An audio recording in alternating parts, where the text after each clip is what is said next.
Worksheet number 16, ये आपकी सामाजिक विज्ञान की वर्कशीट है 8th क्लास की। तो पहले से अच्छे से लेबल कर लेंगे, अपना नाम, अपने टीचर का नाम, डेट आप लोग लिख लेंगे। उद्योग एवं उनका वर्गीकरण, आज हम लोग उद्योग के बारे में पढ़ेंगे और उनका वर्गीकरण के बारे में पढ़ेंगे।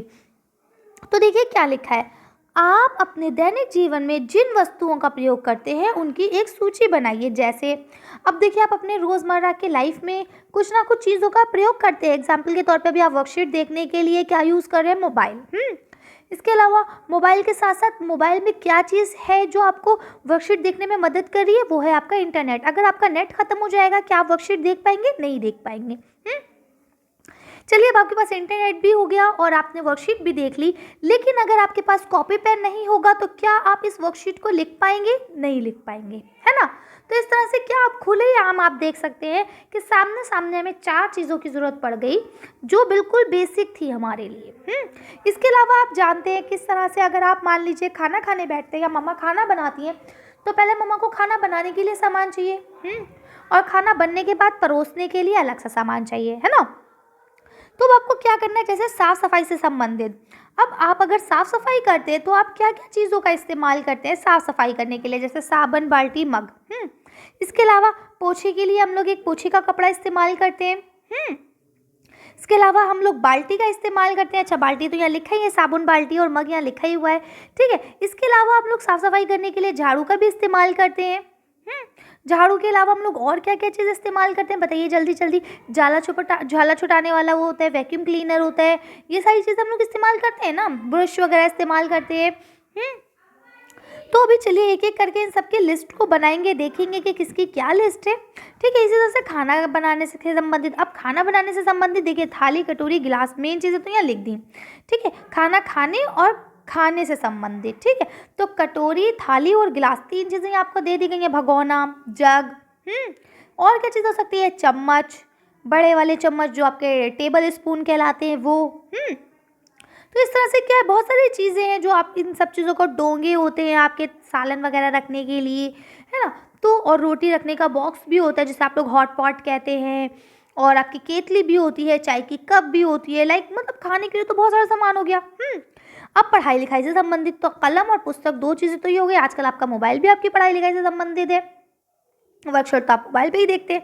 लैपटॉप लिख सकते हैं आप। इसके अलावा आप अपनी पेंसिल, इरेज़र, शार्पनर, स्केल, प्रकार, बहुत सारी चीज़ें हैं जो आपकी पढ़ाई लिखाई से संबंधित है। डिक्शनरी, इसी तरह से यातायात से संबंधित तो अब साइकिल, रिक्शा, ऑटो हो गया, कार, बस, हवाई जहाज़, एरोप्लेन, कितनी चीज़ें हो गई। और अन्य और भी बहुत सारी चीज़ें हम लोग इस्तेमाल करते हैं, जैसे कि मोबाइल को चार्ज करने के लिए चार्जर का इस्तेमाल करते हैं, गाने सुनने के लिए ईयरफोन का भी इस्तेमाल करते हैं। इसके अलावा अगर हमारी आईसाइट वीक है तो हम चश्मे का भी इस्तेमाल करते हैं। तो बहुत सारी चीज़ें जिसका हम लोग इस्तेमाल करते हैं और हमें पता नहीं है कि वो कहाँ से आती है, क्या है। तो चलिए काम करते हैं, अब ये चारों 5 चीज़ों की 5 चीज़ें हैं, 5 की सूची बनाते हैं। हर किसी के मैं आपको 4 एग्जाम्पल दूंगी, बाकी एग्जाम्पल्स आप लोग खुद लिखेंगे ताकि आपको भी कुछ करने में आए, क्योंकि यहाँ इनको आपको 8 की जगह दी गई है ना। तो अब मैं 8 आपको पूरे नहीं लिखाऊंगी, मैं सिर्फ आपको 4 लिखाऊंगी, बाकी के आप लोग खुद करेंगे। चलिए आंसर देखते हैं। स्वच्छता से संबंधित जो है, झाड़ू, पोछा, झाला छुटाने के लिए जो झाड़ू होता है ना, डिजिटल, और डिटर्जेंट जो होता है जिससे आप मतलब फिनाइल, लाइजॉल, ये सारी चीज़ें डिटर्जेंट में आ जाती हैं, है ना। और इसके अलावा पाइप वगैरह धुलाई करेंगे या कुछ इस तरह से करेंगे तो उसके लिए पाइप की भी ज़रूरत होती है। तो इस तरह से आप ये लिख सकते हैं। इसके अलावा भी बहुत सारी चीज़ें तो आप लिखेंगे। चलिए आगे पढ़ते हैं। अब देखिए यहाँ से आप पहले इसको लिखेंगे, भोजन की तैयारी संबंधित चम्मच, टेबल स्पून यानी डिश वाला स्पून, है ना, थाली, कप, गिलास, इसके अलावा मग, कॉफ़ी मग जो होता है, ये सारी चीज़ें आपकी आ गई, तो आप इसको लिख सकते हैं। चलिए आगे बढ़ते हैं। अब पढ़ाई से संबंधित क्या लिखेंगे, पेंसिल, स्मरण पुस्तक यानी कि जो आपको याद रखने वाली पुस्तकें होती हैं वो, शब्दकोश यानी डिक्शनरी, स्केल, रबड़, रजिस्टर इत्यादि, है ना। तो ये सारी चीज़ें आपकी किस में आ गई, पढ़ाई से संबंधित। और भी बहुत सारी चीज़ें आप लोग लिख सकते हैं। चलिए आगे पढ़ते हैं। क्या परिवहन से संबंधित में क्या लिख सकते हैं, गाड़ी, विमान, बाइक, हेलीकॉप्टर, मेट्रो, रेल, है ना, इस तरह से बस। तो बहुत सारी ऐसी हैं जो आप इसके संबंधित लिख सकते हैं। तो इसके अलावा आप लिख सकते हैं ई रिक्शा, जो आपका इलेक्ट्रिक वाला रिक्शा चल रहा है वो। और भी बहुत सारी चीज़ें आप लोग लिखना चाहें तो लिख सकते हैं। इसके अलावा चलिए अगला पॉइंट पढ़ते हैं। वो आता है कोई दूसरा, यानी ऐसी वस्तुएं जो आप इस्तेमाल तो करते हैं लेकिन जो हमने अभी तक पढ़ी उनमें से किसी में वो शामिल नहीं होती हैं। तो उसमें देखिए आपका मोबाइल हो जाएगा, कंबल, चादर, आईना, वस्त्र, तकिया, ये सारी चीज़ें आपकी ऐसी वस्तुओं में आएंगी जो हम इस्तेमाल तो करते हैं लेकिन वो जो ऊपर दी गई हैं उनमें से किसी में भी शामिल नहीं होती। चलिए अब अगला क्वेश्चन पढ़ते हैं। अब देखिए यहाँ आपका क्वेश्चन लिखा है, क्या ये हमें प्राकृतिक रूप से इसी तरह से मिलते हैं? तो आप लिखेंगे नहीं, ये हमें प्राकृतिक रूप से इसी तरह से नहीं मिलते हैं, इसको हम अपने हिसाब से अपने आवश्यकता के अनुसार इन चीज़ों को ढालते हैं। देखिए वही कपड़ा है, उसी कपड़े से बना के हम सूट भी पहनते हैं। उसी कपड़े को थोड़ा अगर बैड क्वालिटी यानी ख़राब क्वालिटी में देखें और जिसका हम कुछ नहीं करते तो उसी कपड़े से हम लोग पोछा भी बना लेते हैं। भाई होता तो वो भी खादी कपड़ा है। उसी कपड़े से हम लोग थैला भी बनाते हैं, उसी कपड़े से स्पेशल बैग भी बनते हैं।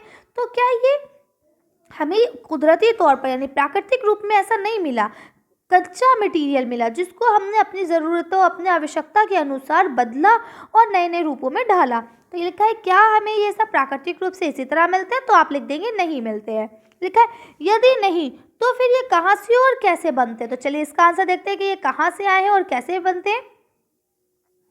तो देखिए वैसे हमें आंसर देखने की ज़रूरत नहीं है, क्यों? क्योंकि यही लिखा हुआ है वास्तव में उद्योगों का संबंध उन आर्थिक गतिविधियों से है जो कच्चे माल को लोगों के लिए अधिक मूल्यवान उत्पादन में परिवर्तित करते हैं। इन्हें विनिर्माण क्षेत्र यानी द्वितीयक क्रियाकलाप के द्वारा गतिविधियां भी कहते हैं।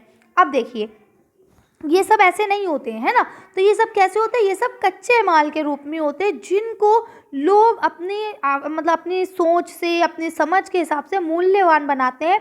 फैक्ट्रियों के ज़रिए ये बहुत ज़्यादा अच्छे बनते हैं और उसके बाद जो है फिर ये बेचे जाते हैं अधिक अधिक कीमतों पे। भाई आप जो सूट पहनते हैं, जीन्स टॉप जो भी पहनते हैं, क्या ये रियल में इसी का ऐसे ही होता है? नहीं, ये क्या होता है? ये आपका सूती होता है, ऊन होता है, या आपका खादी कपड़ा होता है, या आपके सिल्क है, यही सारे कपड़े ऊँची वो होती है।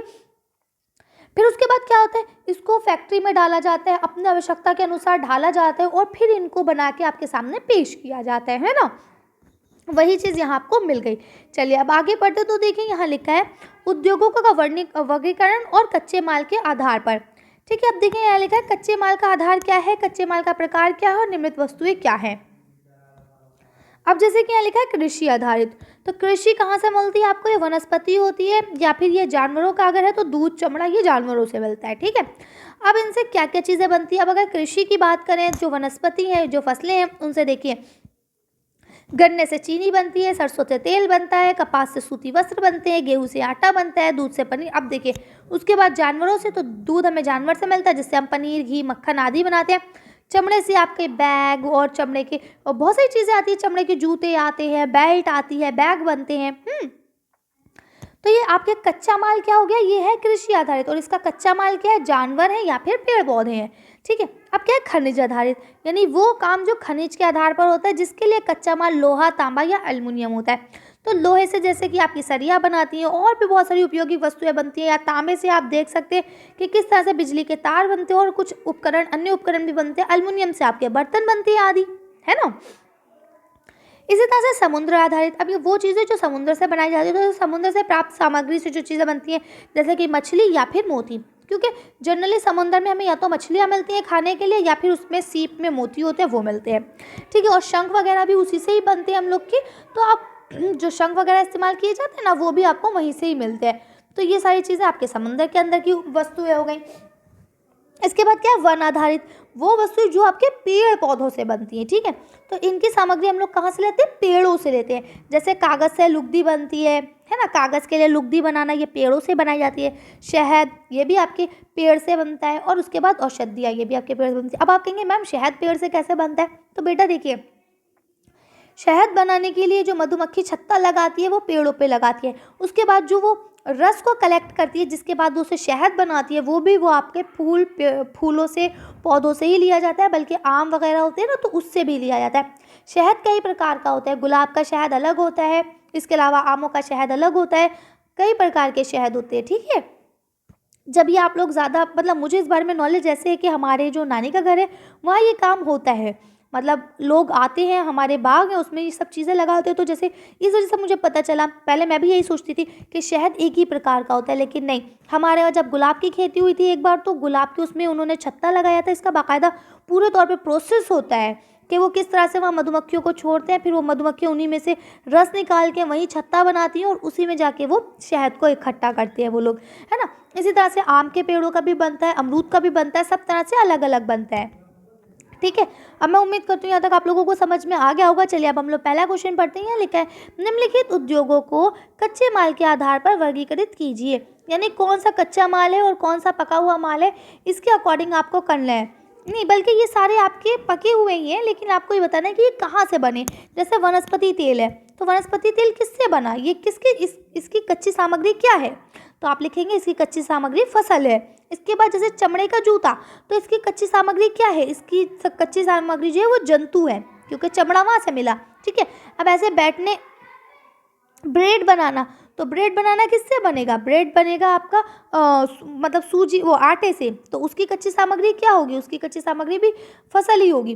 ठीक है, कागज़ किससे बनेंगे, कागज़ बनेंगे पेड़ से।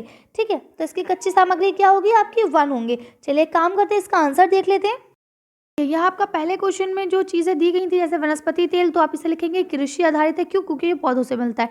इसी तरह से आपका चमड़े का जूता लिखा था, तो आप ये लिखेंगे कि ये एग्रो बेस्ड है, क्यों, क्योंकि इस पे जो है आपका क्या है, यहाँ पे ये चमड़ा जो है ये पशु से मिलता है। ठीक है, इसके अलावा यहाँ आपका जो आपका कृषि आधारित है, क्योंकि रोटी या ब्रेड जो आपका है ये भी आपकी फसल से ही बनती है, आटे से, है ना। और जो आपके कागज़ है ये वन उत्पादित है, क्यों, क्योंकि ये आपके पेड़ पौधों से मिलते हैं, आपको जंगलों से मिलते हैं। ठीक, इस तरह से आप लोग इसे कर लेंगे। चलिए नेक्स्ट क्वेश्चन पढ़ते हैं। देखिए यहाँ आपका सेकंड क्वेश्चन दिया गया, नमक उत्पादन कच्चे माल के आधार पर किस प्रकार के उद्योग का उदाहरण होगा और क्यों, यानी नमक जो है वो हमें कहाँ से प्राप्त होता है, उसका कच्चा माल जो है वो कहाँ से मिलता है और क्यों मिलता है, मतलब उसको हम जिस कॉलम में रखेंगे उस कॉलम में उसे क्यों रखेंगे। तो चलिए इसका आंसर देखते हैं। तो यहाँ से लिखेंगे नमक समुद्र से निकाला जाता है, इसलिए इसे हम समुद्र आधारित सामग्री में शामिल कर सकते हैं। ठीक है, तो इसीलिए इसको जो समुद्र से निकाली गई सामग्रियाँ हैं उसमें ही शामिल किया जाता है। तो आप इस तरह से इसको लिख लीजिए। चलिए अगला क्वेश्चन पढ़ते हैं। यहाँ अब आपका नेक्स्ट क्वेश्चन दिया गया, उद्योग किसे कहते हैं, इसका क्या लाभ है, यानी उद्योग किसे कहा जाता है और इससे क्या फायदे हैं। चलिए इसका आंसर देखते हैं।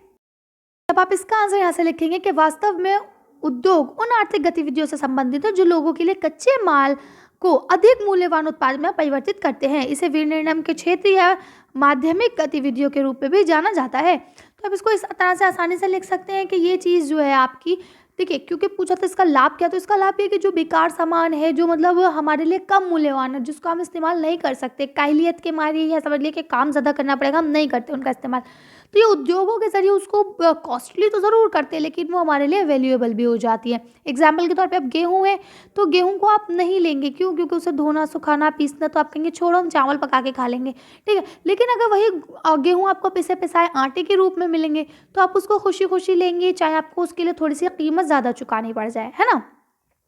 तो वही चीज़ यहाँ पे आपको दिखाई गई है। चलिए आगे बढ़ते हैं। नेक्स्ट क्वेश्चन, आपका लास्ट क्वेश्चन दिया गया है, आज के दिन आपने जिन वस्तुओं का उपयोग किया उनकी एक सूची बनाइए तथा उनके लिए कच्चे माल का आधार क्या होगा पता कीजिए। यानी अब आज आपने क्या क्या चीज़ों का इस्तेमाल किया उसकी आपको एक सूची बनानी है, जिसके कुछ एग्जाम्पल्स जो आप मतलब करेंगे आज 100%, उनके एग्जाम्पल्स तो मैं आपको दे देती हूँ। ठीक है, इसके अलावा अगर आपने कुछ और चीज़ों का भी इस्तेमाल किया हो तो आप इसमें वो चीज़ें भी ऐड कर सकते हैं। तो चलिए इसका आंसर देखते हैं।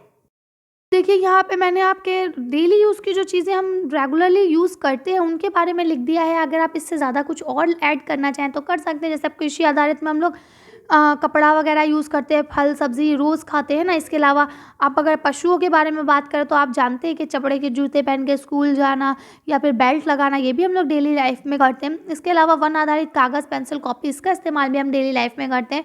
नेक्स्ट आप समुद्र आधारित नमक भी हम खाने में खाते हैं। कुछ लोग फ़िश खाना पसंद करते हैं, I don't like it, but ये है कि जो फ़िश का तेल है ये बहुत फ़ायदेमंद होता है, तो मैं सर वगैरह में लगा लेती हूँ, इससे बाल अच्छे हो जाते हैं। तो क्या है कि इस तरह से आप लिख सकते हैं। ठीक है ना, तो आप जो चीज़ खाना पसंद करते हैं आप उसको लिख सकते हैं। एक्चुअली ये टाइपर ने लिख दिया था, बल्कि मुझे तो बिल्कुल भी पसंद नहीं है फ़िश। ठीक है, तो आप लोग इसको इस तरह से लिख सकते हैं। बाकी चीज़ें भी आप लिख लेंगे जो आप खाते हैं डेली लाइफ में, जैसे आप दूध पीते हैं या आप ब्रेड वगैरह खाते हैं तो उन चीज़ों को भी आप ऐड कर सकते हैं।